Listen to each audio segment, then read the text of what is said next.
The sea remembers every promise.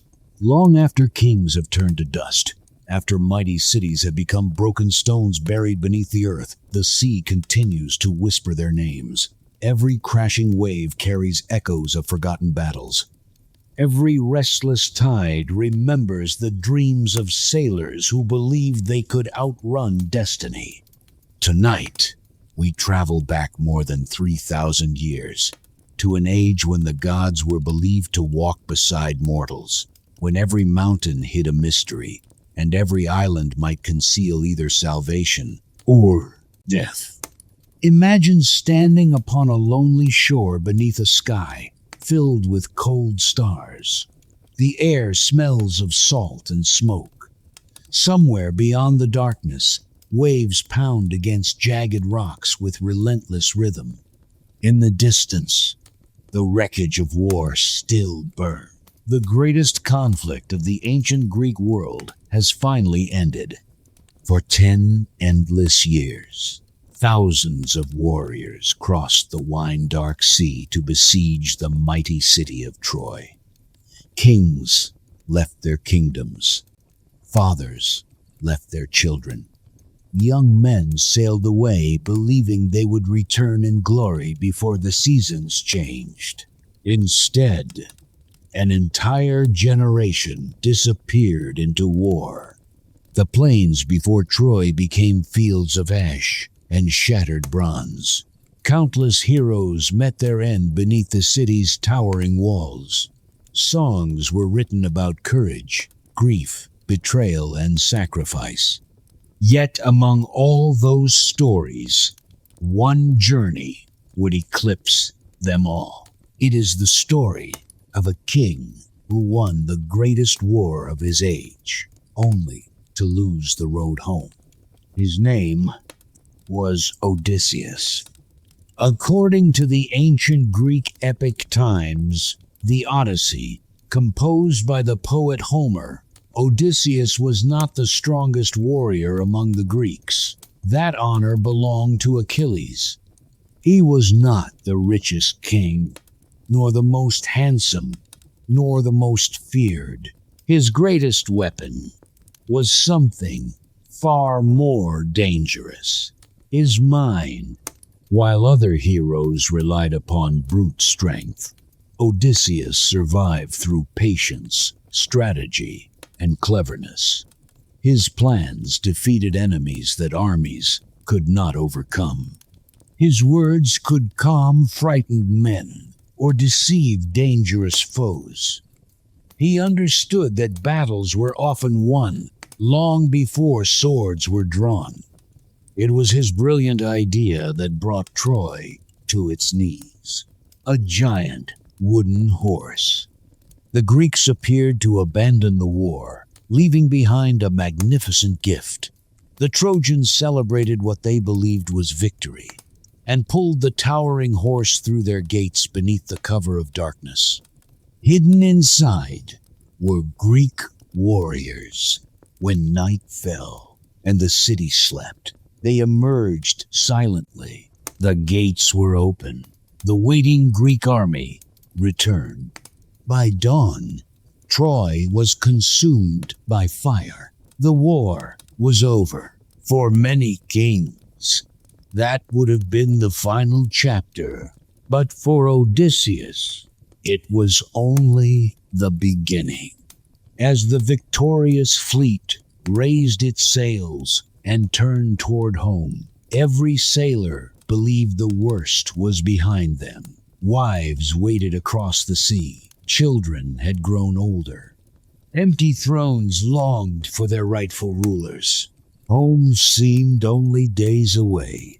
Yet ancient legends often remind us that victory has a price. The gods were watching.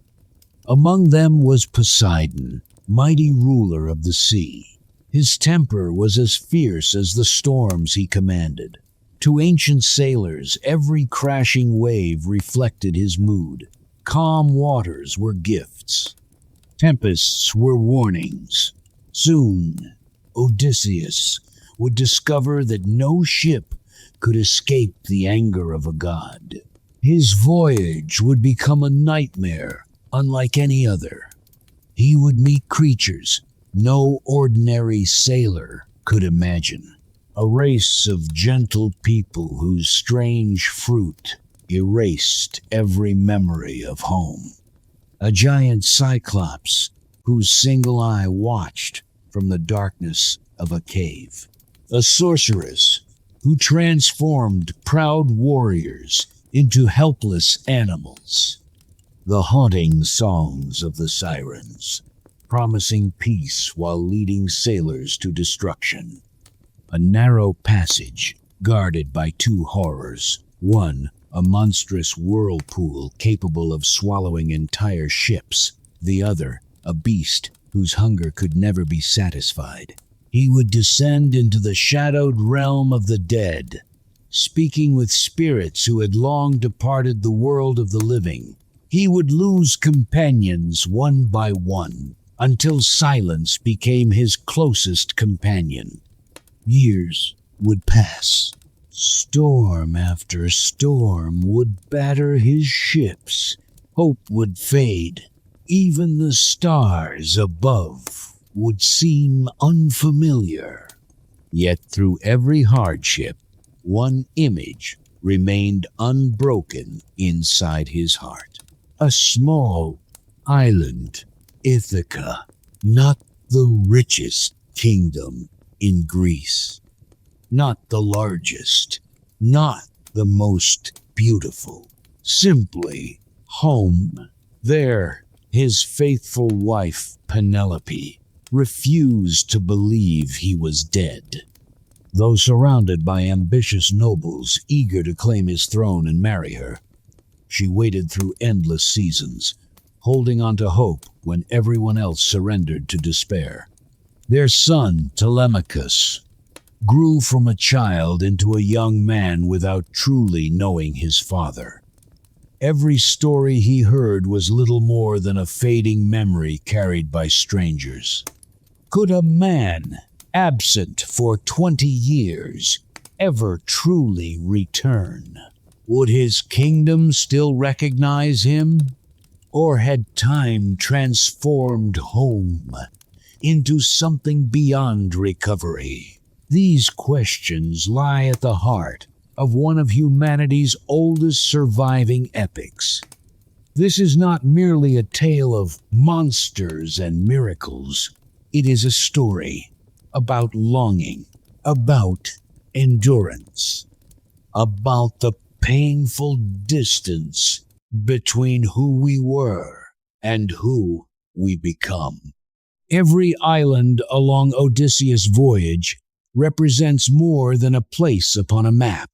Each is a temptation, a trial, or a lesson. The monsters reflect fear. The storms reflect doubt. The gods embody forces beyond human control. And perhaps that is why this ancient story continues to resonate after thousands of years. We all know what it means to struggle towards something that feels impossibly far away. We all understand the hope of seeing home just beyond the horizon. As our fire burns low and the night grows deeper, imagine yourself standing upon the deck of a weathered Greek ship. Listen to the wind tugging at the sail. Hear the groaning timbers beneath your feet. Somewhere beyond the darkness, unseen waves are gathering. The voyage is about to begin. The sea has been waiting, and it has not forgotten the name of Odysseus. The fires of Troy did not vanish with the dawn. For days, thick columns of smoke climbed into the heavens, darkening the morning sky like mourning veils. The proud towers that had stood for generations collapsed into glowing embers. Marble temples cracked under unbearable heat. Bronze shields, once polished to reflect the sun, lay twisted among the ruins. Silence settled where armies had shouted, for 10 long years.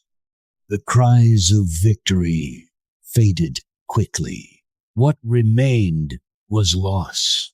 For the Greeks, the war had been won. Their greatest enemy had fallen.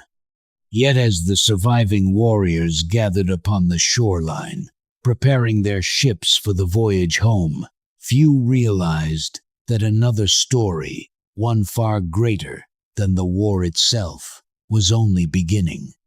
The ancient Greeks believed that no victory belonged entirely to mortals. Every triumph depended upon the favor of the gods. Every disaster carried a divine purpose. To sail across the sea was never merely a matter of wind and skill. Every voyage required the blessing of Poseidon, Lord of the oceans. Every safe harbor was considered a gift from unseen powers. Sailors poured wine into the waves before departure, whispering prayers into the salty breeze, hoping the sea would show mercy. Sometimes it did. Sometimes it did not. Among all the kings preparing to leave Troy, none possessed a reputation quite like Odysseus of Ithaca. He was respected, admired, and occasionally feared not because he towered over other men, but because he possessed a rare gift. He could see possibilities where others saw only obstacles. While mighty warriors rushed into battle, Odysseus preferred to observe, to think, and to wait. Patience was his greatest weapon, yet patience alone could not protect him from fate. The legends tell us that as the Greek fleet spread its white sails across the Aegean Sea, dark clouds gathered far beyond the horizon. No sailor welcomed clouds like those. The wind shifted without warning. The sea, calm only moments before, began to breathe with unsettling rhythm. Experienced captains exchanged uneasy glances. They understood the language of water. The ocean was changing its mood. Some whispered that Poseidon himself had risen from the depths, his mighty trident stirring the waves. Whether taken as poetry or belief, the image captured a truth every ancient sailor understood. The sea obeyed no king. No matter how brilliant a commander had been on land, once his ship left the safety of shore, he became little more than another fragile soul carried upon an endless expanse of water. Odysseus looked toward the west. Somewhere beyond countless islands lay Ithaca. He imagined green hills glowing beneath the afternoon sun. He imagined the olive trees that lined familiar paths. He imagined servants preparing meals within the palace. Most of all, he imagined Penelope. 20 years had passed since he last held her hand. 20 years. When he had departed for Troy, Telemachus had been only an infant. Now that child had become a young man. Would he recognize his own father? Would Penelope still wait? Or had grief finally persuaded her that hope itself had become impossible? Questions such as these haunted every quiet moment aboard his ship. Yet he never allowed despair to rule him. His crew depended upon his confidence. A captain who surrendered to fear endangered everyone. So each morning he gave orders with calm determination. The sails were adjusted. The ropes tightened. The oars dipped together into the sparkling sea. The rhythm of rowing became almost hypnotic. Wood creaked gently beneath the pressure of waves. Salt spray cooled weathered faces. Seabirds circled overhead, their lonely cries fading into the distance. For a brief time, the voyage seemed peaceful. The men laughed. They shared stories of home. Some boasted about the feasts awaiting them. Others dreamed of embracing wives who had remained faithful throughout the long years of war. Many believed the worst lay safely behind them. Ancient stories often remind us how quickly confidence can become tragedy. As daylight faded into evening, stars slowly emerged above the darkening sea. The Greeks depended upon those stars long before compasses existed. Sailors navigated by the heavens. Constellations became trusted companions. Every familiar pattern in the night sky pointed them toward home. But beneath those same stars, invisible forces were already moving. According to the epic, the Olympian gods watch the world, much as spectators observe a great drama unfolding upon a stage. Some favored Odysseus, others opposed him. Athena, goddess of wisdom, admired his intelligence and resilience. Again and again she would guide him through impossible trials, though even she could not erase every consequence of mortal choices. Poseidon saw matters differently. The sea god's anger would soon shape every mile of Odysseus's journey. Yet fate in Greek mythology is rarely simple. The gods may open doors or close them, but heroes still choose which path to follow. Again and again, Odysseus would stand at crossroads. Should he trust strangers? Should he satisfy his curiosity? Should he reveal his true identity? Should he seek glory or safety? Each decision would carry consequences, stretching far beyond the moment itself. That is why times, the Odyssey times, remains more than an adventure. It is a story about choices. Some choices save lives. Others echo across years. Even the wisest among us cannot always foresee where a single moment of pride or compassion may lead. Soon, Odysseus and his companions would discover islands unlike anything they had ever imagined. Some appeared peaceful while concealing terrible dangers. Others looked terrifying but offered unexpected wisdom. One island would tempt weary sailors to abandon every memory of home. Another would imprison them inside a cave where darkness itself seemed alive. Still another would reveal that comfort can become as dangerous as fear. The farther they sailed, the more uncertain the boundary became between the natural world and the realm of myth. Were these places real? To the ancient Greeks, that question mattered less than the lessons they carried. Every generation retold the story because each challenge reflected something deeply human. The Lotus Eaters spoke of forgetting purpose. The Cyclops revealed the cost of arrogance. The Sirens warned against destructive temptation.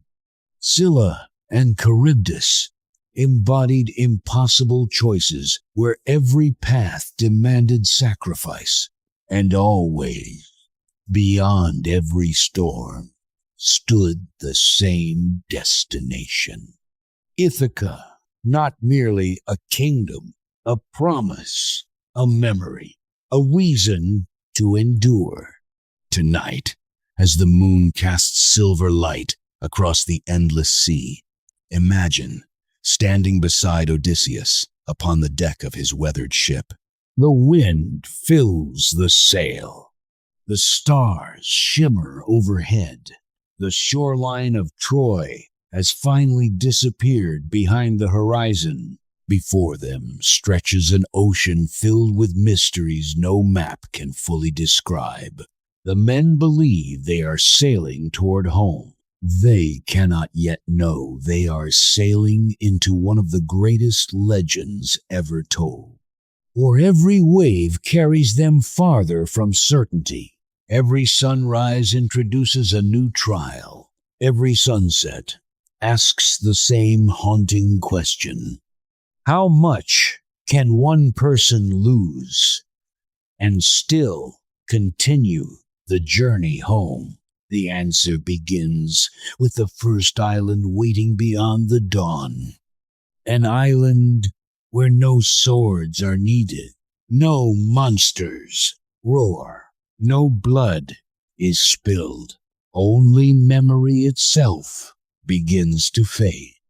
And for Odysseus, that may prove to be the most dangerous beginning of all. Chapter 1. The fall of Troy and the beginning of the curse.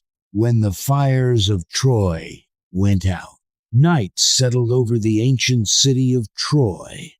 For 10 long years, its towering walls had stood against the greatest warriors of the Greek world.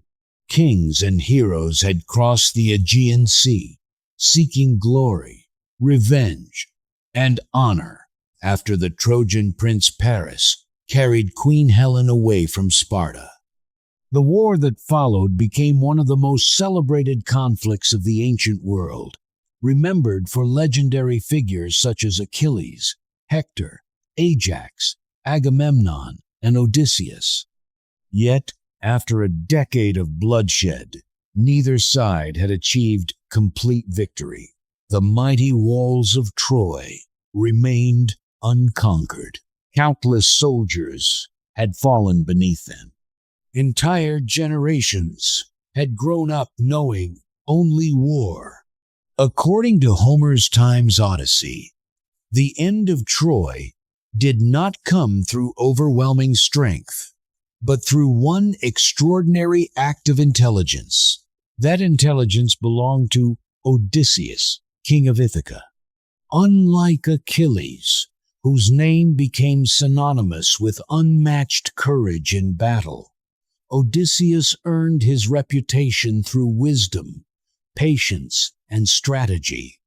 Ancient Greek poets often described him as Times Polyphemus, Times, a man of many devices, capable of finding solutions where others saw only defeat. His greatest creation would forever change history. The wooden horse.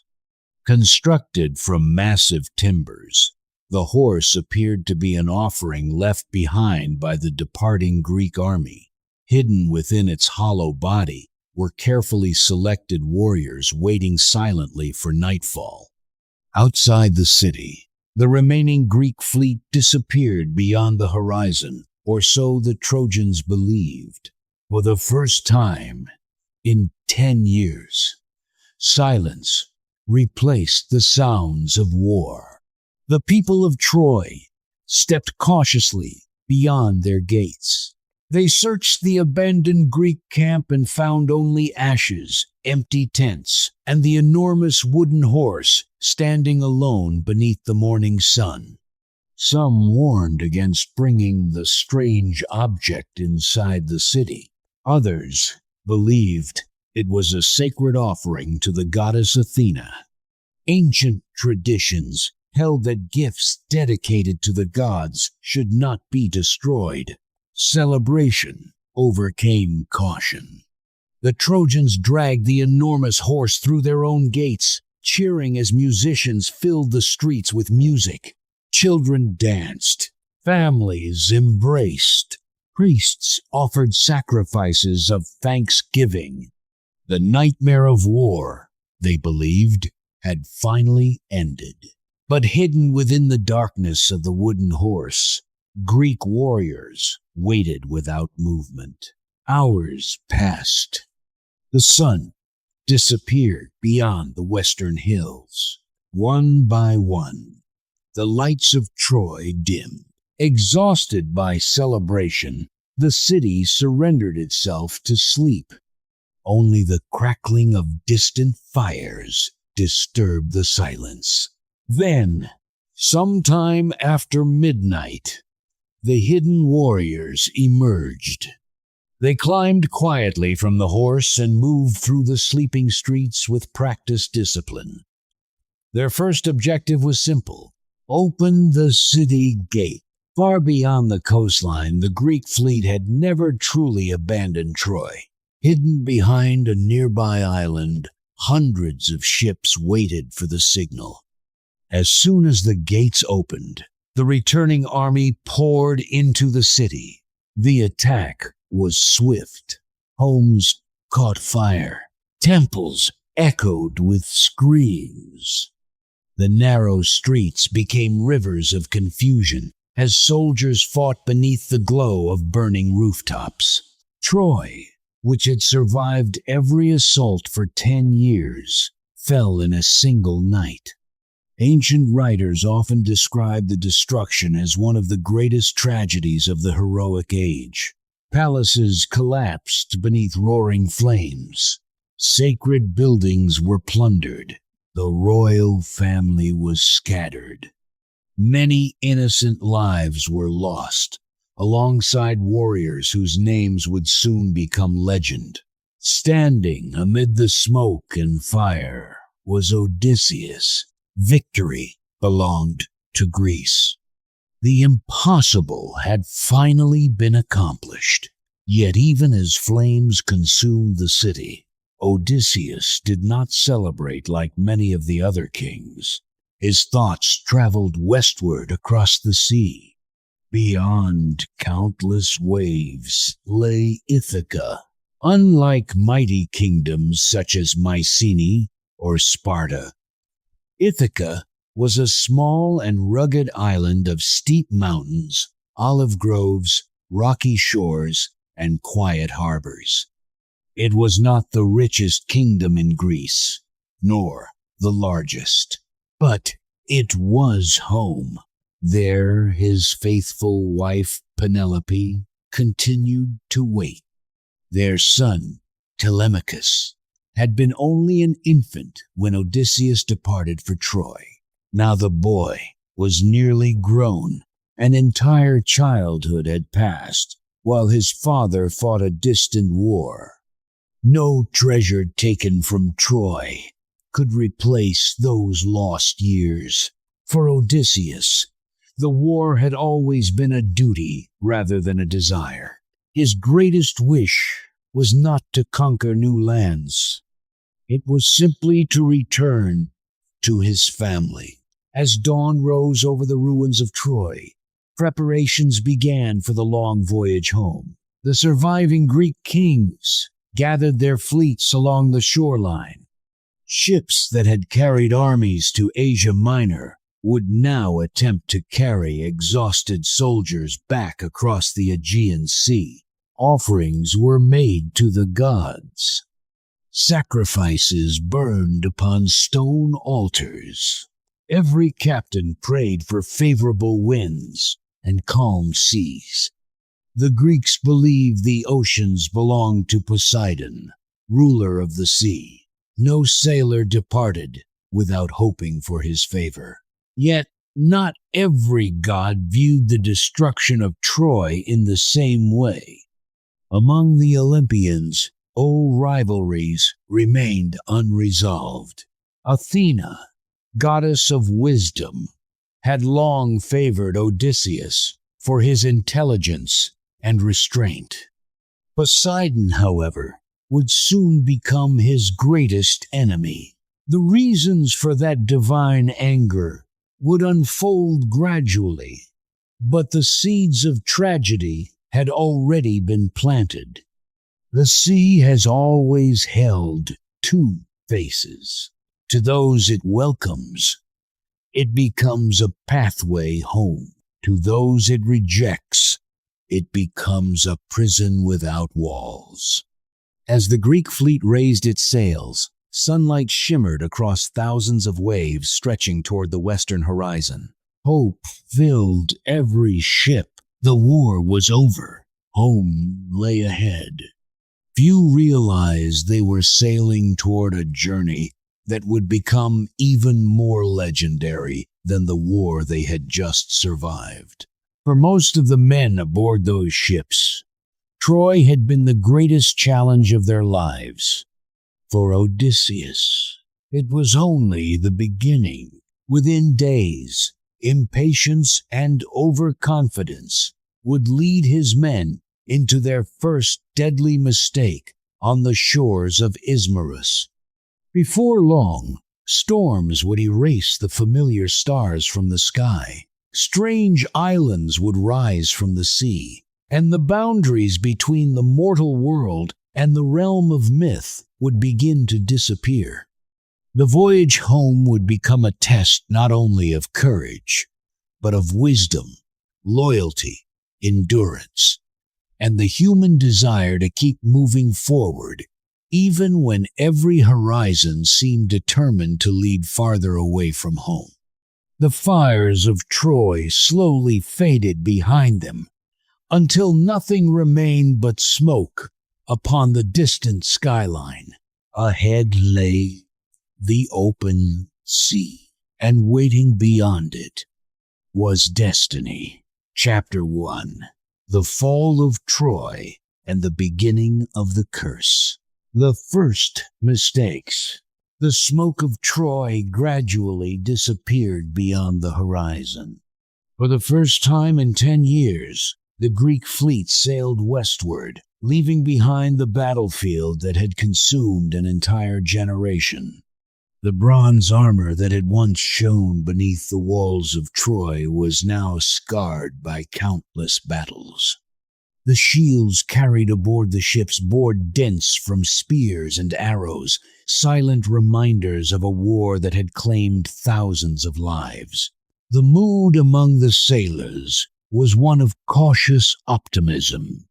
Every sunrise brought them closer to home. Many dreamed aloud of seeing their families again. Some spoke of wives who had waited faithfully for a decade.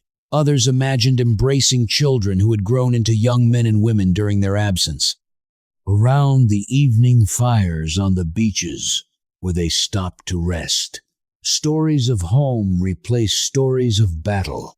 Even the sea seemed calm.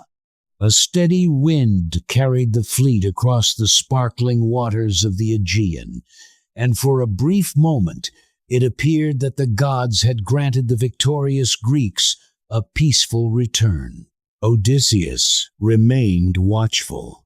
Though the war had ended, he understood that danger often arrived when men believed themselves to be safe. Ancient sailors respected the sea not only for its beauty but for its unpredictability. Calm waters could become violent without warning, and a favorable wind could vanish within moments. Every voyage depended upon patience, discipline, and respect for the powers believed to govern the natural world. Several days into their journey, the fleet reached the coast of Thrace, where stood the wealthy city of Ismarus. According to Homer's Odyssey, the city belonged to the Cyclones, allies of Troy during the Great War.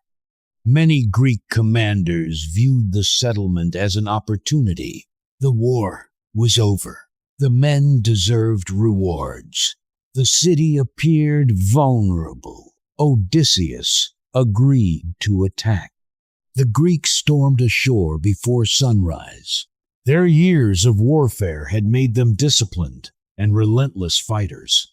The defenders were caught unprepared, and the city quickly fell. Storehouses filled with grain were seized. Livestock was driven toward the ships. Gold, silver, and fine clothing were gathered as spoils of war. For a time, everything unfolded exactly as the Greeks expected. The Cicons fled into the surrounding countryside.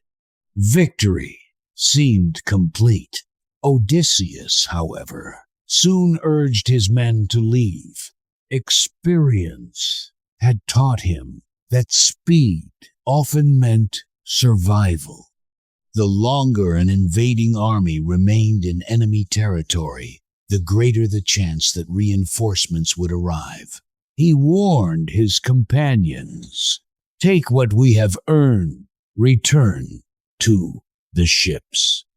We have far to travel." But victory has a way of making even wise men difficult to hear. Many of the sailors believed there was no danger left. They feasted beside the shore.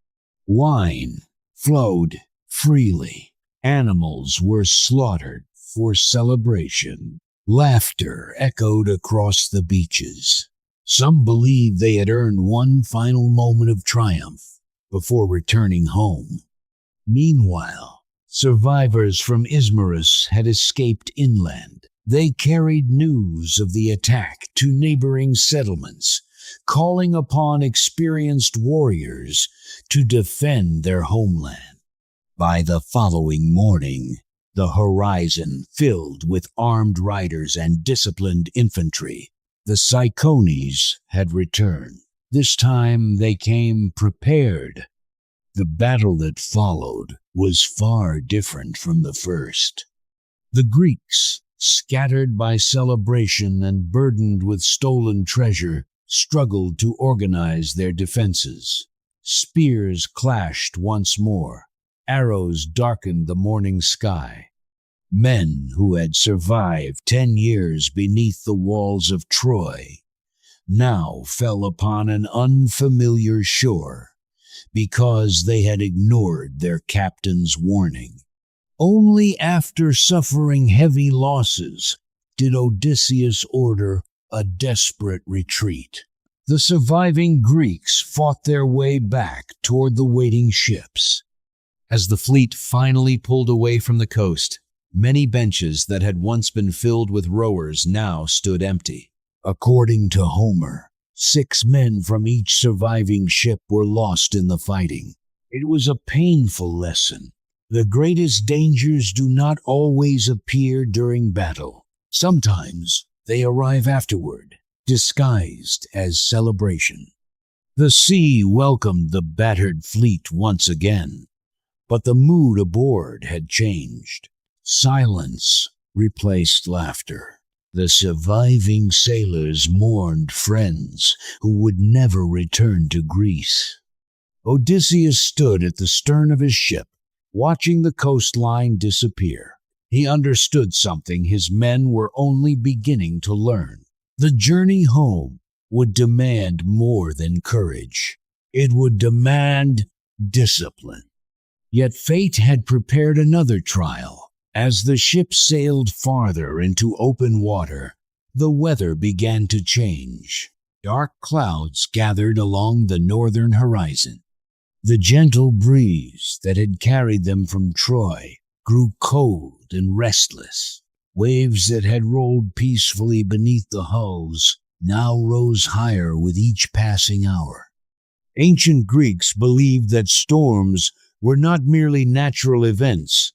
Many saw them as expressions of divine will. When thunder echoed across the sea, sailors wondered whether a god had become displeased. Soon a burst blast of wind struck the fleet. Sails snapped violently. Masts groaned under the sudden pressure. Rain swept across the sea in heavy sheets, reducing the horizon to darkness. The captains shouted commands. Rowers strained against the growing waves. Ships disappeared behind walls of water before reappearing moments later atop towering swells. The storm continued day after day. Navigation became impossible. The stars, relied upon by ancient sailors for guidance, vanished behind thick clouds. The familiar coastline disappeared. No one knew where the fleet had been driven. When at last the storm weakened, the Greeks found themselves in waters unlike any they had intended to sail. The sea was calm once more, but home was nowhere in sight. Exhausted, hungry, and uncertain of their location, the fleet drifted toward an unfamiliar island. From a distance, it appeared peaceful. Golden beaches stretched beneath the sunlight. Green trees swayed gently in the warm breeze. No walls surrounded the settlement. No soldiers guarded its shores. It seemed untouched by war. To weary sailors, it looked like a place of rest. Odysseus ordered the ships to anchor offshore while scouts explored the land. He had learned from Ismarus that appearances could be deceptive. As several companions stepped onto the quiet beach, they saw welcoming figures approaching. The island's inhabitants carried no weapons.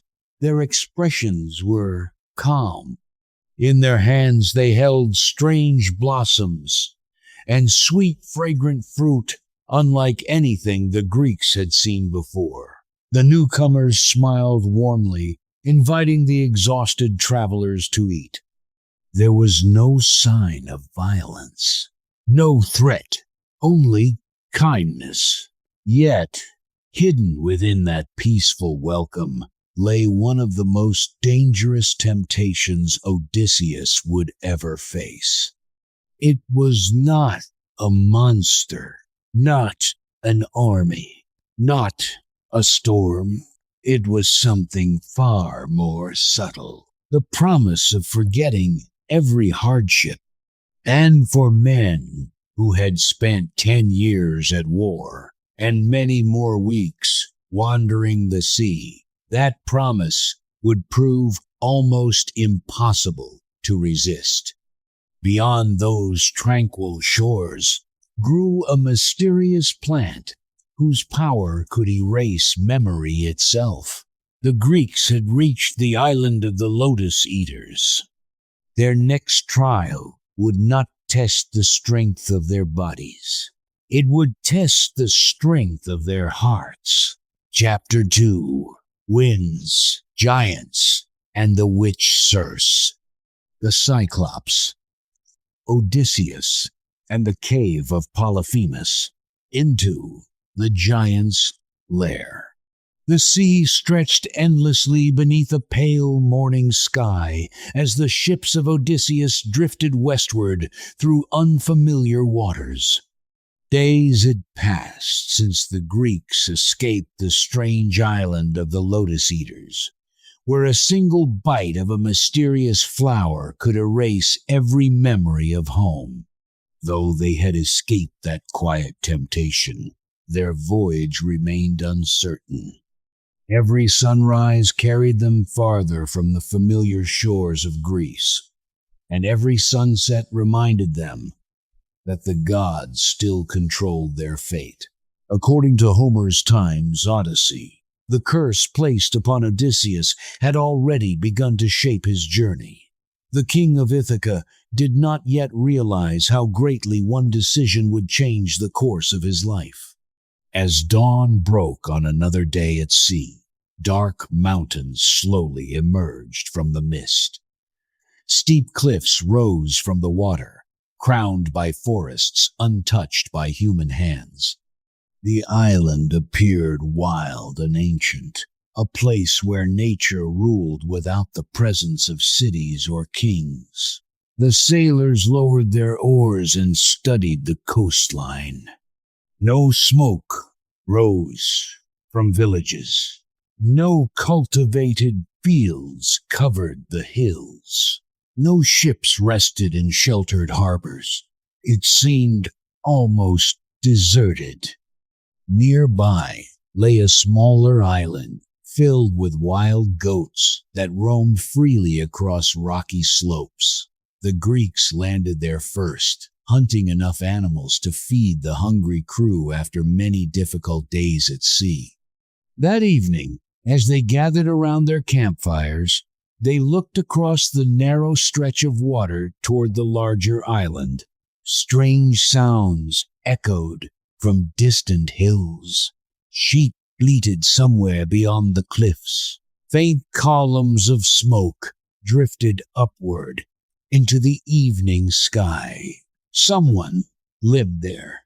The following morning, Odysseus chose 12 of his bravest companions to accompany him ashore. Unlike many captains, Odysseus was driven by curiosity as much as courage.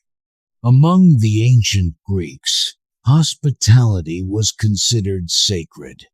Travelers often expected strangers to offer food, shelter, and gifts before asking questions. Protected by Zeus, the god of hospitality, this custom formed one of the foundations of Greek society. Odysseus hoped whoever lived upon the island would honor those traditions. Carrying skins of strong wine received earlier from Marin, priest of Apollo, the small party crossed the narrow channel and landed upon the larger island. They soon discovered a broad valley where countless sheep and goats grazed peacefully. Stone fences divided the fields. Fresh milk stood inside carefully carved wooden bowls. Everything suggested an experienced shepherd. Following a winding path into the hills, the Greeks reached an enormous cave. It was unlike any dwelling they had ever seen. The entrance alone was taller than the mast of their ship. Inside stood huge baskets overflowing with cheese. Rows of wooden shelves held clay jars filled with milk. Pens crowded with lambs and young goats occupied one side of the cavern. Everything about the place seemed enormous.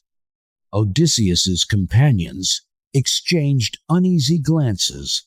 One sailor whispered quietly, "Captain, no one is here. We should take the food and leave." Another nodded. "The owner may never return. We have what we need. It is enough." The proposal was practical. The Greeks had already survived years of hardship. Taking supplies and returning safely to the ship seemed the wisest course. But Odysseus refused. His curiosity outweighed caution. He wished to meet the owner. Perhaps the shepherd would offer gifts, according to the ancient customs of hospitality. Perhaps they would leave as friends. It was a decision that would soon cost many lives. The men waited. Hours passed. The afternoon sun slowly sank toward the western sea. Then the earth itself seemed to tremble. Heavy footsteps echoed outside the cave. A vast shadow darkened the entrance. The owner had returned. He was unlike any man the Greeks had ever seen. According to Homer, he was one of the Cyclops, a race of gigantic shepherds who lived apart from ordinary humanity. They possessed tremendous strength, but they neither built cities nor obeyed the laws respected throughout Greece. This giant was Polyphemus, Towering far above every member of Odysseus's party, he carried an enormous bundle of firewood across one shoulder as though it weighed almost nothing. Behind him came a great flock of sheep, filling the cave with the sounds of bleating animals. Without noticing the hidden strangers, Polyphemus rolled an immense stone across the entrance. The boulder was so large that no ordinary group of men could have moved it. Only then did the Greeks understand the danger.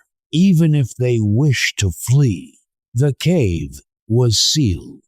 The giant lit a roaring fire. Its bright flames illuminated every corner of the cavern. Suddenly, his single eye fixed upon the strangers. His deep voice echoed against the stone walls. "Who are you? Where have you come from? Are you traders, or pirates who wander the sea?" The question carried little warmth, yet Odysseus answered honestly, "We are Greeks. We fought at Troy. We ask only for hospitality, as travelers under the protection of Zeus." For a brief moment, silence filled the cave. Then Polyphemus laughed. It was not the laughter of welcome. It was the laughter of contempt. "Zeus?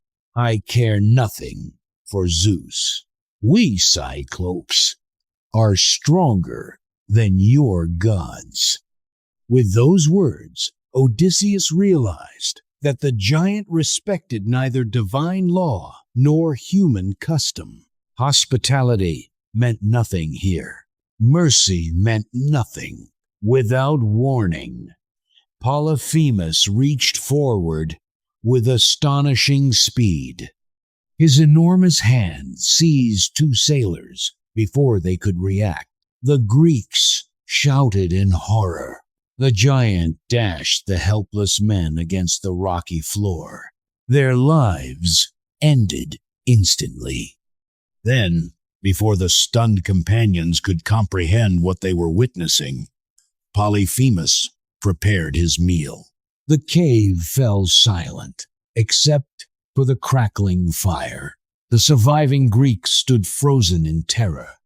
They had faced warriors, storms, and battlefields during 10 years at Troy. Nothing had prepared them for this.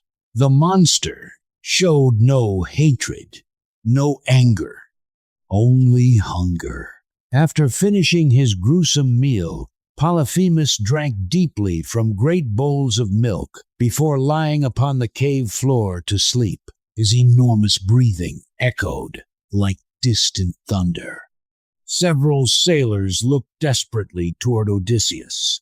One whispered, "Now we can kill him while he sleeps." The suggestion seemed reasonable. The giant lay helpless before them. Odysseus gripped the hilt of his sword.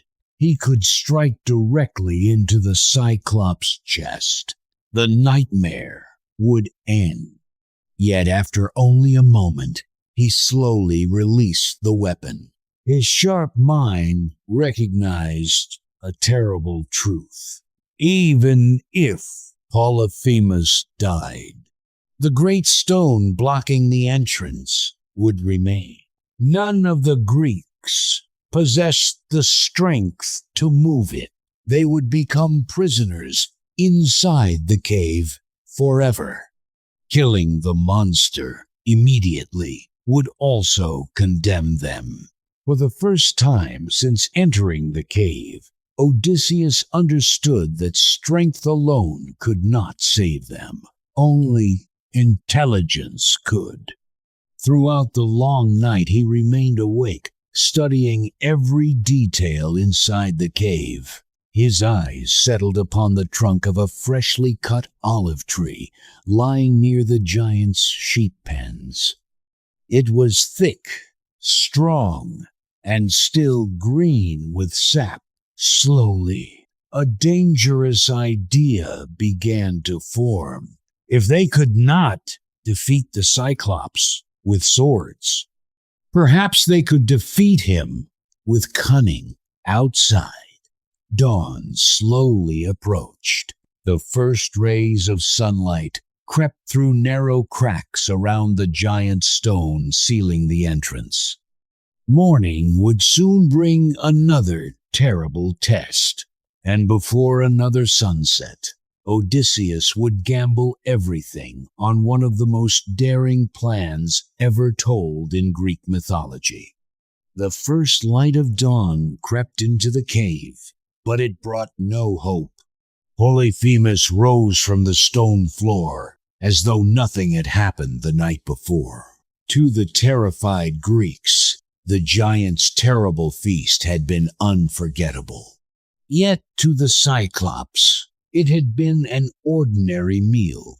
He rekindled the fire, milked his sheep, and moved among the flock with the quiet routine of a shepherd beginning another day. Then, without hesitation, he seized two more of Odysseus's companions. The Greeks cried out in horror, but there was nothing they could do. The monster showed no pity, no anger, and no pleasure. Hunger alone guided his actions. When his meal was finished, Polyphemus rolled the massive stone away from the entrance, just long enough to drive his sheep into the valley. Before leaving, he pulled the boulder back into place, sealing the cave once again. The silence that followed was almost unbearable. 4 companions had already been lost. The remaining Greeks knew that if they failed to escape before nightfall, the same fate awaited them. Odysseus stepped toward the thick olive tree trunk lying beside the sheep pens. It was nearly as tall as a ship's mast, and far too large to use as it was. Working quickly, the Greeks cut away a heavy section and sharpened one end into a deadly point. They hardened the wood by holding it above the fire until it became black and smooth, then concealed it beneath piles of straw before the Cyclops returned.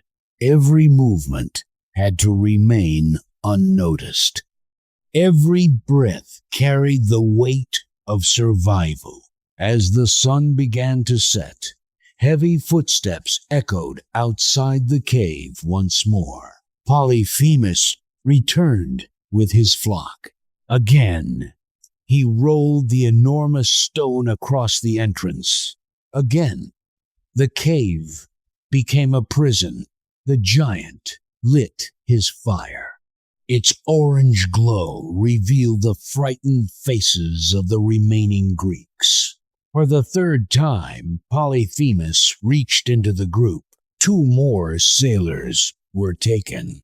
Their fate was swift and terrible. The survivors stood frozen in helpless silence. Odysseus knew the moment had come.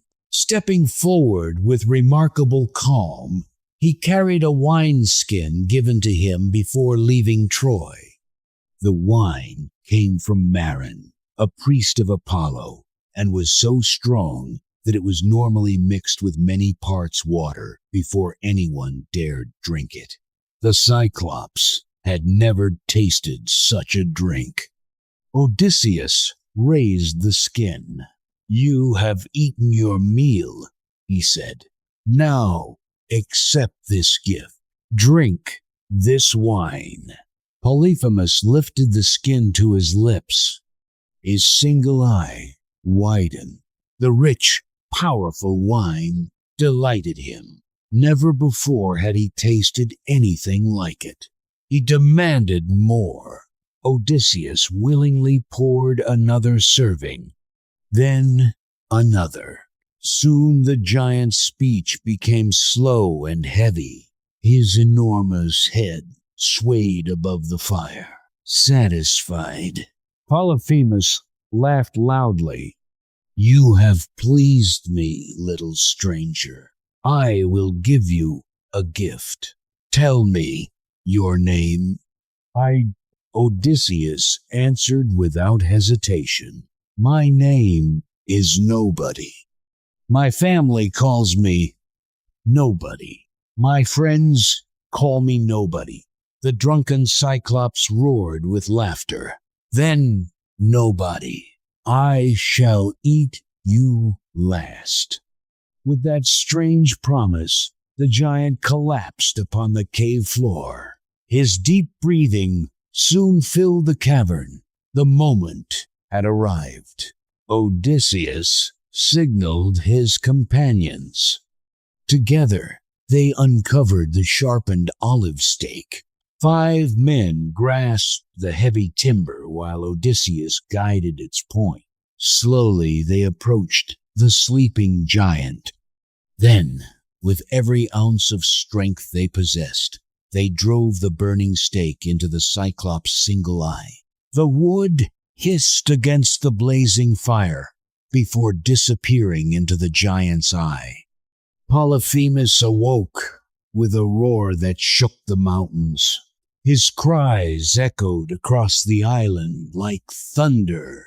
The Greeks twisted the stake until the eye was destroyed. Blinded and consumed by agony, the Cyclops staggered wildly through the cave. He tore the stake from his face and hurled it aside. Milk jars shattered. Stone walls echoed beneath his rage. The terrified sheep scattered in every direction. Hearing his cries, other Cyclopes gathered outside. They shouted through the darkness, "Polyphemus, what has happened? Who attacks you?" The blinded giant answered with all his strength, "Nobody. Nobody is killing me." Outside, the other Cyclopes fell silent. If nobody was attacking him, they reasoned, then no one could help. Believing their companion merely suffered from illness sent by the gods, they departed into the night. Odysseus's clever deception had worked perfectly, yet the Greeks remained trapped. The giant still blocked the only exit. Morning came once again. Though blinded, Polyphemus still opened the cave to release his sheep. This time, however, he sat beside the entrance, stretching out his enormous hands to feel the back of every animal as it passed. He knew the Greeks would try to escape among the flock. Odysseus had anticipated this as well. During the night, he tied each surviving sailor beneath the belly of a large ram using thick cords of wool. Hidden beneath the animals, the men clung silently as the flock slowly moved toward the cave entrance. One by one, Polyphemus felt only the sheep's backs. He never reached beneath them. Finally came the largest ram, carrying Odysseus beneath its thick fleece. The Cyclops gently placed his hand upon the animal. "My old friend," he murmured sadly, "you are the last to leave today. If only you could tell me where that miserable nobody has gone." The ram walked quietly forward. Sunlight struck Odysseus's face. He had escaped. The surviving Greeks quickly untied themselves once they reached safety. Gathering the flock, they hurried toward their waiting ship and pushed it into the sea. Only when the vessel had reached a safe distance did Odysseus look back toward the shore. His companions urged him to remain silent. They were free. There was no reason to provoke the giant further. But pride, the flaw that would shape the rest of his journey, overcame his better judgment. Standing upon the deck, Odysseus called toward the island, "Cyclops, It was not nobody who defeated you. It was Odysseus, the son of Laertes, king of Ithaca. The words echoed across the sea. Polyphemus froze. At last he knew the name of the man who had blinded him. Raising both arms toward the heavens, the giant cried out to his divine father, "Hear me, Poseidon. If I truly am your son, grant that Odysseus never reaches home. But if fate allows him to return, let him come alone. Let every companion perish. Let him arrive only after years of sorrow, far beneath the waves." The ancient sea god heard his son's prayer. Poseidon answered not with words, but with action. The sea darkened. The wind changed. With astonishing strength, Polyphemus tore a gigantic boulder from the mountainside and hurled it toward the fleeing ship. The stone crashed into the sea just behind the vessel, creating a wave so enormous that it nearly carried the Greeks back to shore. Only desperate rowing saved them. At last, the island disappeared beyond the horizon. The sailors believed the danger had ended. Odysseus stood silently at the stern, watching the mountains fade into the distance. He had defeated one of the most terrifying creatures in Greek mythology. His courage and intelligence had saved every surviving companion, yet victory carried an invisible cost. By revealing his name, he had transformed a single escape into a curse that would haunt him for years. According to Homer's Times Odyssey, that moment became the turning point of the entire epic. Every storm that followed, every shipwreck, every loss, every hardship on the long voyage home could be traced back to the prayer spoken by the blinded Cyclops. The greatest enemy Odysseus would face was no longer a giant. It was the sea itself, and its ruler had declared that the king of Ithaca would never again know an easy voyage home. The curse of Poseidon had only just begun. After escaping the island of the Lotus Eaters and blinding the Cyclops, Polyphemus, Odysseus, and his surviving companions sailed farther into the unknown. Though they had escaped with their lives, the king of Ithaca now carried something far more dangerous than any wound, a curse spoken by the son of the sea god himself. The sea, once their path home, had become an endless battlefield.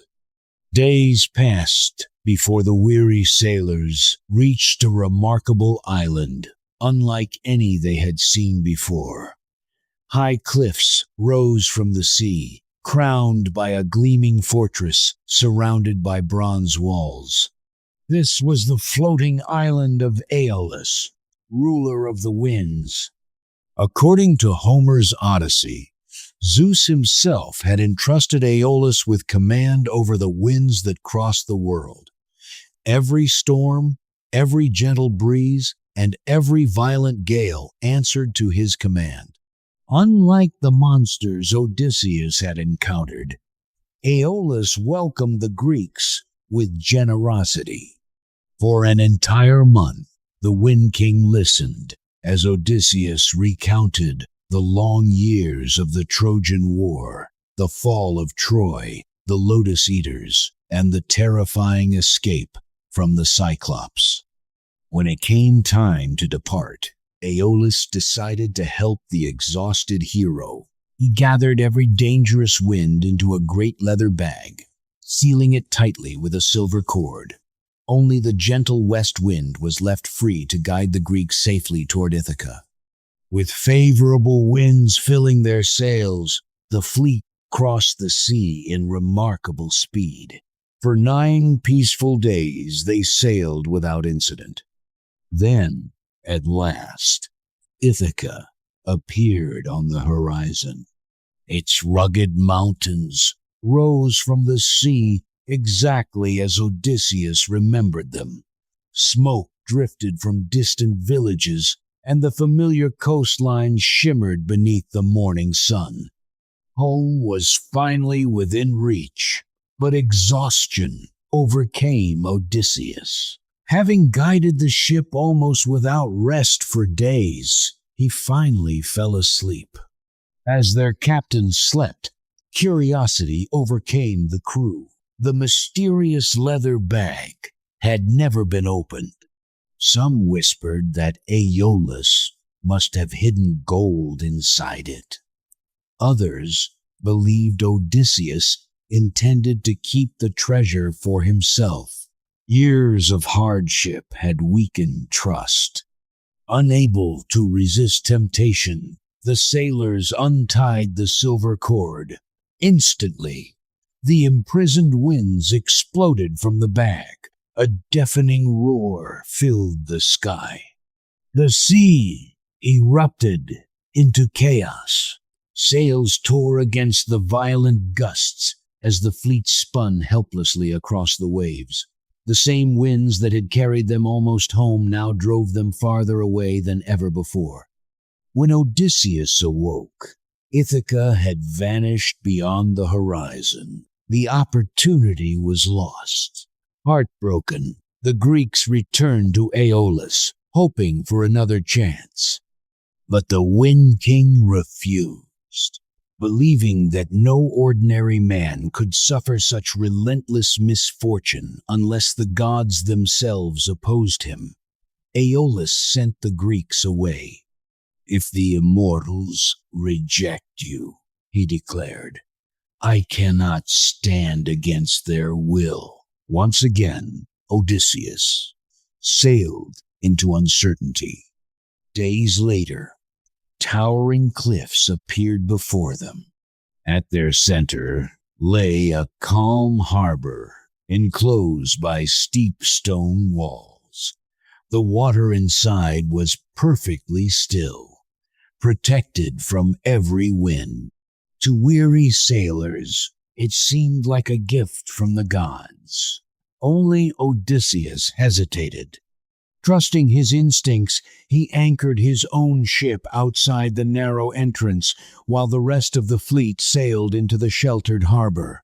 That decision would save his life. Unknown to the Greeks, the land belonged to the Laestrygonians, a race of giant cannibals. Odysseus sent scouts inland to seek food and learn who ruled the island. Instead, they encountered towering inhabitants unlike any ordinary humans. One scout was seized and devoured immediately, while the others fled in terror. Their escape triggered chaos. The giants rushed toward the cliffs, overlooking the harbor. With incredible strength, they hurled massive boulders down upon the trapped fleet. The peaceful harbor instantly became a prison. Ships splintered beneath the falling rocks. Masts shattered. Oars snapped. Sailors leaped into the sea, only to become prey for the giants waiting along the shore. Within moments, nearly the entire Greek fleet was destroyed. Only Odysseus' ship, anchored outside the harbor, escaped into open water.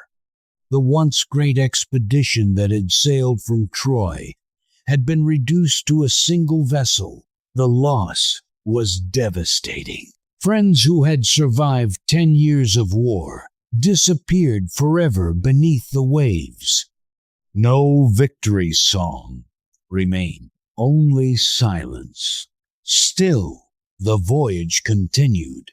The survivors eventually reached a heavily forested island called Aea. Unlike the land of the giants, it appeared peaceful. Birds sang among towering trees. Clear streams flowed through green valleys. Smoke rose gently from a magnificent stone palace hidden deep within the woods. Odysseus divided his remaining crew into two groups. One remained with the ship. The other, led by his trusted companion Eurylochus, entered the forest to investigate. The explorers soon discovered a beautiful palace surrounded by strangely gentle wolves and lions. Rather than attacking, the wild animals greeted the strangers with calm obedience. Inside, they met a woman of extraordinary beauty. Her name was Circe. She welcomed the exhausted sailors with warm smiles, rich food, and sweet wine. But the feast concealed deadly magic. When the men had eaten their fill, Circe touched them with her enchanted staff. One by one, the sailors were transformed into swine. Though their bodies became animals, Homer tells us their human minds remained trapped within them, fully aware of their terrible fate. Only Eurylochus escaped to warn Odysseus. Without hesitation, the king of Ithaca set out alone to rescue his companions. Along the forest path, another figure appeared. It was Hermes, the swift messenger of the gods. Knowing Athena favored Odysseus, Hermes offered him a magical herb called Time's Molly. Its white blossom and dark root would protect him from Circe's enchantments. When Odysseus entered the palace, Circe welcomed him just as she had welcomed the others. She offered food and wine. Then she struck him with her enchanted wand. Nothing happened. Protected by the divine herb, Odysseus remained unchanged. Drawing his bronze sword, he confronted the astonished sorceress. Recognizing that only divine intervention could have broken her spell, Circe surrendered. She restored every sailor to human form. The transformed men emerged from their enchanted prison stronger and younger than before. What began as a confrontation slowly became an unlikely friendship. Circe invited the Greeks to remain on her island, offering food, shelter, and peace after years of suffering. For the first time since leaving Troy, the survivors truly rested. Days became weeks. Weeks became months. Nearly a full year passed. It was only when his companions reminded him of Ithaca that Odysseus realized how much time had slipped away. His longing for home returned stronger than ever. When he announced his departure, Circe did not resist. Instead, she revealed that the hardest part of the journey still lay ahead. If Odysseus wished to reach Ithaca, he would first have to seek wisdom from the dead. She instructed him to sail beyond the limits of the known world to the entrance of the underworld. There he must summon the spirit of the blind prophet Tiresias, the only soul capable of revealing the path home. Circe also warned him of the dangers still awaiting him beyond the realm of the dead. He would hear the irresistible songs of the Sirens. He would face Scylla, the six-headed sea monster, and Charybdis, the monstrous whirlpool capable of swallowing entire ships. He would encounter the sacred cattle of Helios, whose destruction would bring divine punishment. Each challenge demanded wisdom rather than strength. At dawn, the Greeks prepared their ship once more. They thanked Circe for her unexpected kindness and launched into the sea. The island of Aea slowly disappeared behind them. Ahead lay a destination unlike any reached by mortal sailors. The waters grew darker. The sunlight seemed weaker. Even the wind carried an unnatural stillness. For the first time in his life, Odysseus was not sailing toward another kingdom or another battle. He was sailing toward the border between the living and the dead. There, among the silent spirits of ancient heroes, he would discover that the greatest trials of his journey were still waiting beyond the horizon. Chapter 3: The Land of the Dead and the Monsters of the Sea. Following Circe's instructions, Odysseus sailed beyond the boundaries of the known world to the dark land where the river ocean met the entrance to the underworld.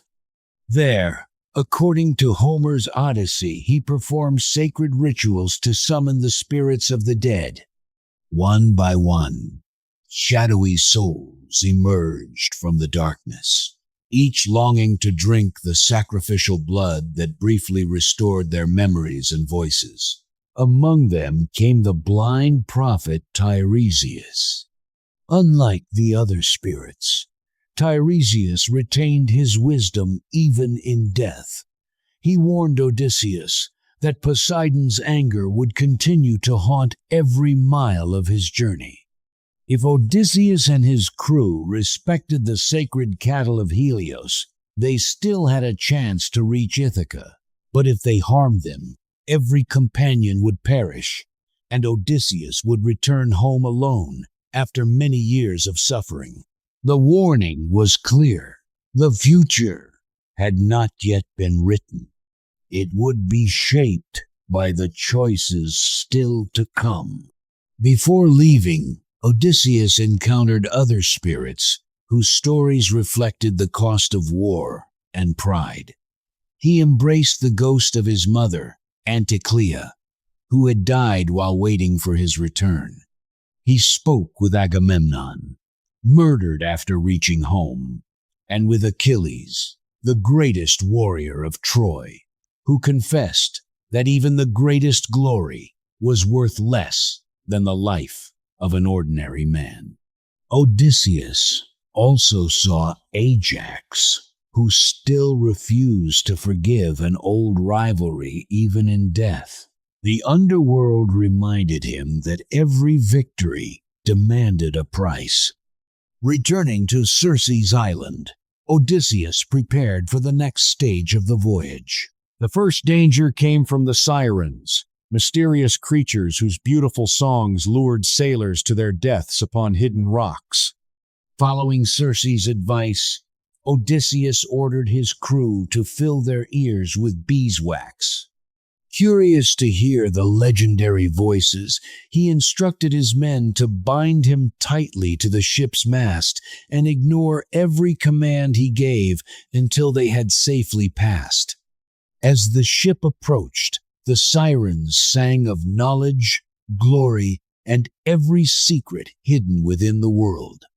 Their voices promised peace, wisdom, and the answers to every question Odysseus had ever carried. Overcome by their haunting melody, he begged his companions to release him. The sailors obeyed only his earlier command. Ignoring his desperate cries, they rowed steadily onward until the enchanting music faded into silence. The next challenge offered no perfect solution. Ahead lay a narrow strait. On one side churned Charybdis, a monstrous whirlpool capable of swallowing an entire ship before spitting the sea back into the sky. On the opposite cliff lurked Scylla, a six-headed monster waiting to seize passing sailors. Circe had warned there was no path that avoided both dangers. Odysseus chose the lesser evil. Steering close to Scylla's rocky cave, he sacrificed the few to save the many. As the ship raced through the narrow passage, 6 enormous heads struck with terrifying speed. 6 of his strongest companions were lifted screaming into the air before disappearing forever. Unable to fight or rescue them, Odysseus watched helplessly as the monster claimed its victims. The sea offered no time for mourning. Far ahead lay the island of Thrinacia, where the sacred cattle of Helios, the sun god, grazed beneath divine protection. Both Tiresias and Circe had warned the Greeks never to harm the animals, no matter how desperate their hunger became. Odysseus repeated the warning to his crew before they landed.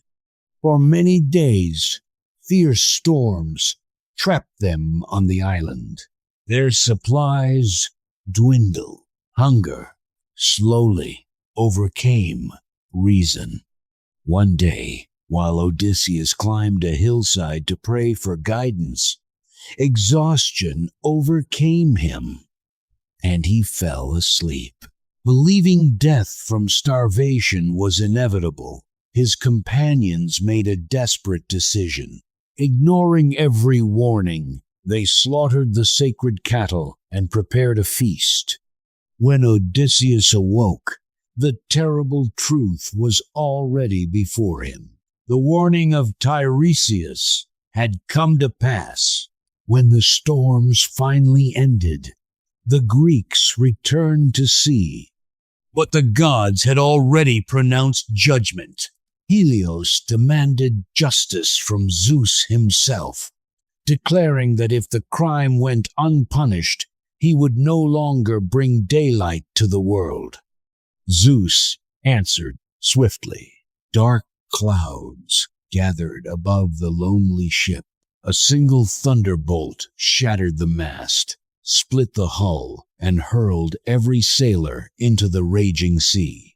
One by one, Odysseus watched his remaining companions disappear beneath the waves. Not a single man survived.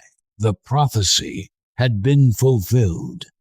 The fleet that had once sailed proudly from Troy was gone. The companions who had shared 10 years of war and countless trials had all perished. Only Odysseus remained. Clinging to fragments of the broken ship, he drifted helplessly across the open sea. Once more, he passed the deadly whirlpool of Charybdis, escaping only by clinging to the branches of a wild fig tree until the sea released the shattered remains of his raft. For days, he floated alone across the endless waters.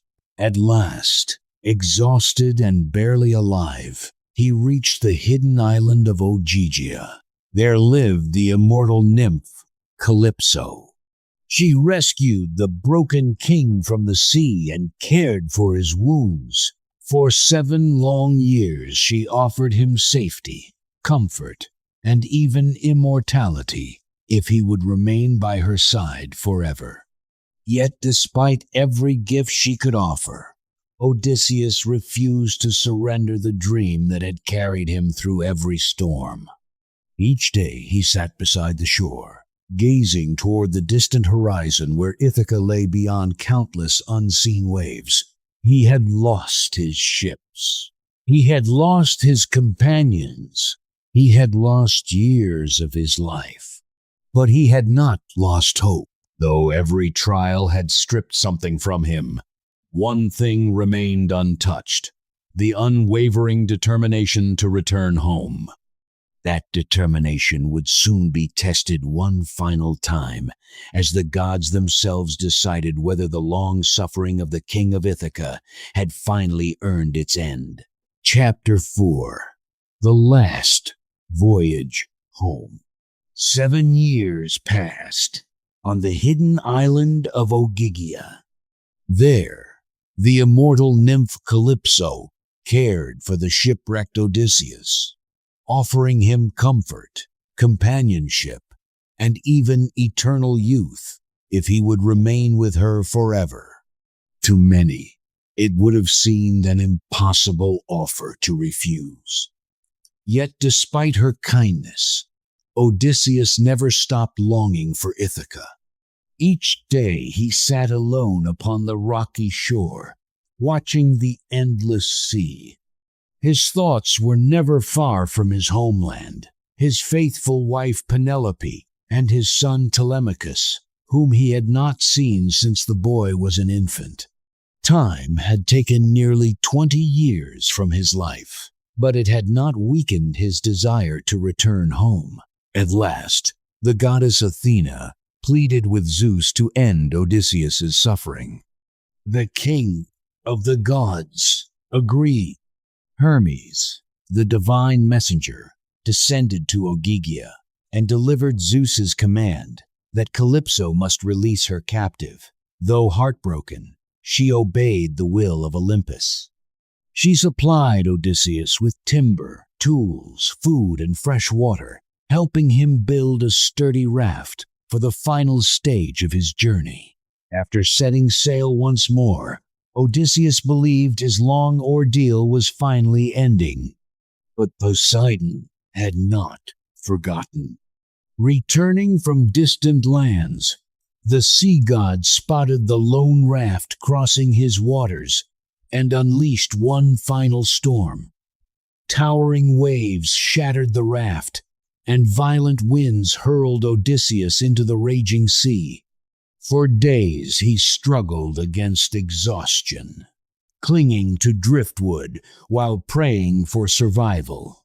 According to Homer's Odyssey, the sea goddess Ino took pity on him and gave him a magical veil that kept him afloat until the storm finally weakened.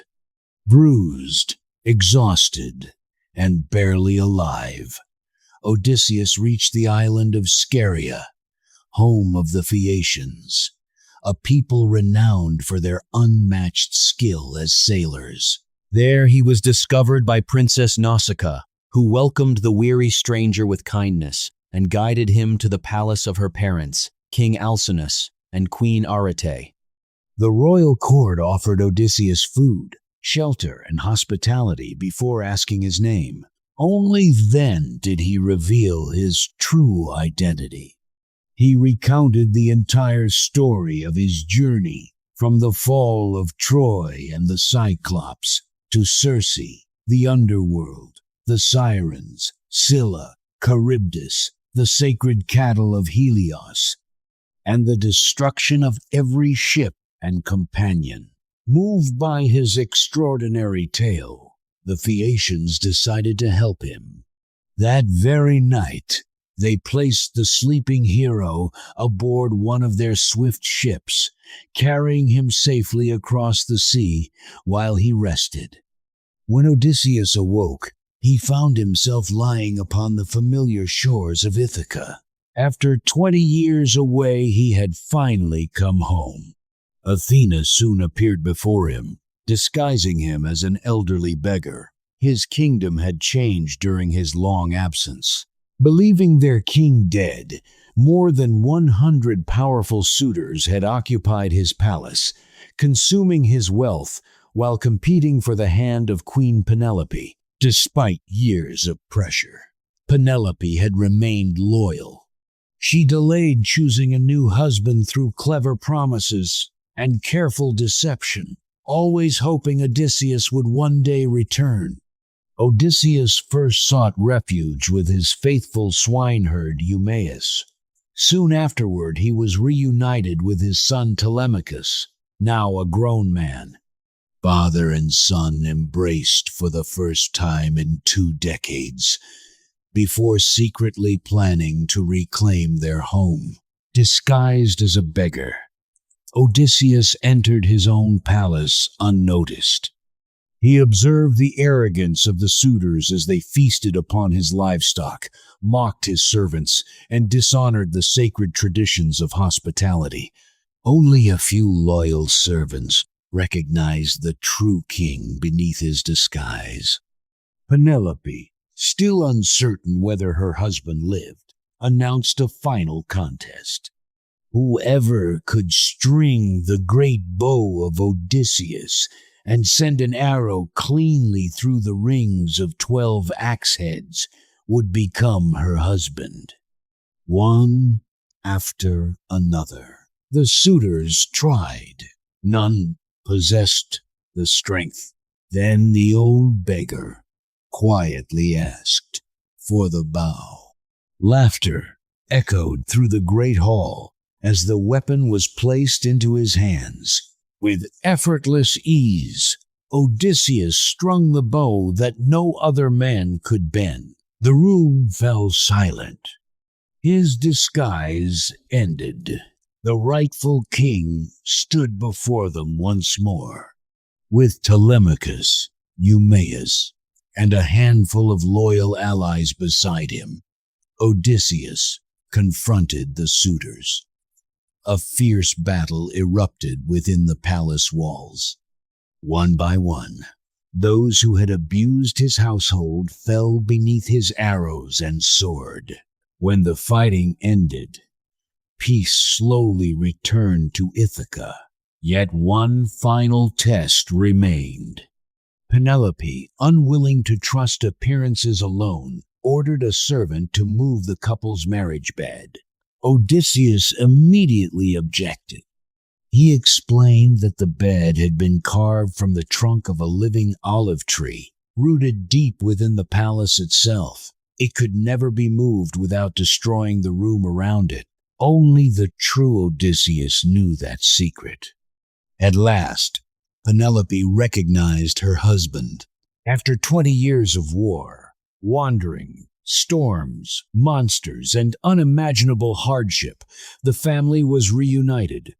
According to the closing books of the time's Odyssey, the bloodshed within the palace threatened to ignite another conflict as the families of the slain suitors demanded revenge. Once again, Athena intervened, urging both sides to lay down their weapons. Zeus confirmed her command, restoring peace to Ithaca and bringing Odysseus's long journey to its rightful conclusion. The story of Odysseus endures not because he was the strongest of heroes, but because he was the most resilient. He defeated monsters with intelligence rather than brute force. He survived storms through endurance instead of luck. He resisted temptation when eternal comfort stood before him. Above all, he never abandoned the hope of returning home.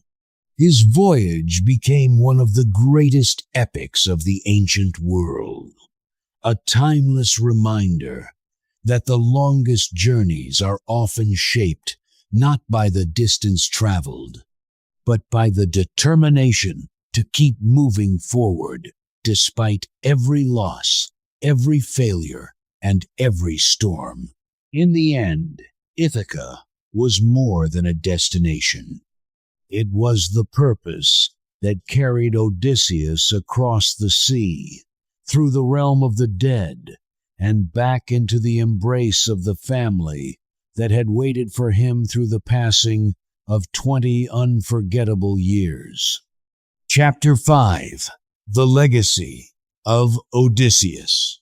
The journey of Odysseus ended on the shores of Ithaca, but his story never truly came to an end. For nearly 3,000 years, generations have retold the tale of the king of Ithaca, not simply because he fought in the Trojan War or defeated mythical creatures, but because his greatest struggle was deeply human. His true battle was the longing to return home despite overwhelming hardship. Unlike many heroes of Greek mythology, Odysseus was not remembered as the strongest warrior. That honor belonged to Achilles. Instead, Odysseus became the hero of intelligence, patience, resilience, and perseverance. Time and again, He overcame dangers that could not be defeated by force alone. Whether facing the Cyclops, escaping the Sirens, confronting Circe's magic, or navigating between Scylla and Charybdis, his greatest weapon was always his ability to think before he acted. According to ancient Greek tradition, the Odyssey was more than an adventure story. It explored the values that defined an honorable life: loyalty to family, respect for the gods, hospitality toward strangers, and the understanding that pride often brings suffering. Throughout his voyage, Odysseus repeatedly learned that even the wisest man could make costly mistakes. His pride before Polyphemus, the impatience of his crew, and their failure to obey divine warnings all carried consequences that shaped the rest of the journey. The poem also reflects the beliefs of the ancient Greeks, who saw the gods as powerful forces capable of influencing human destiny. Athena rewarded wisdom and courage. Poseidon punished arrogance and disrespect. Zeus upheld justice when sacred laws were broken. Yet even under the watch of the gods, human choices remained important.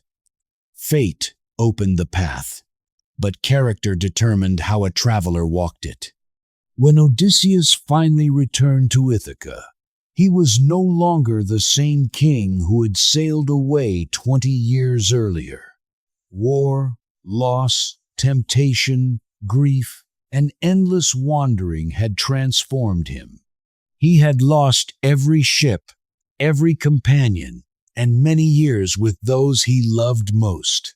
Yet, through every trial, he never abandoned the hope that one day he would stand once again in his own home.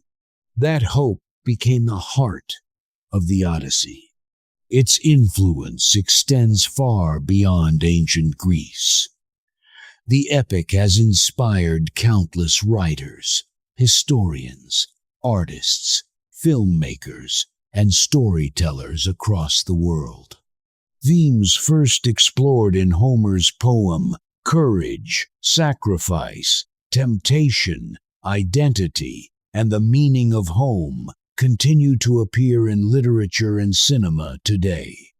Although historians continue to debate whether a historical Odysseus ever lived, there is no doubt that the Times, Odyssey Times, remains one of humanity's greatest literary achievements. It preserves a window into the values, beliefs, and imagination of the ancient Mediterranean, while reminding every generation that life's greatest journeys are often measured not in miles traveled, but in the challenges overcome along the way. In the end, the monsters, storms, and distant islands were only part of Odysseus's adventure. His greatest victory was returning home with his humanity intact, and perhaps that is why, after nearly 3 millennia, the story still endures. Because every person, in one way or another, is searching for an Ithaca of their own, a place of belonging, purpose, and peace after life's long and uncertain voyage.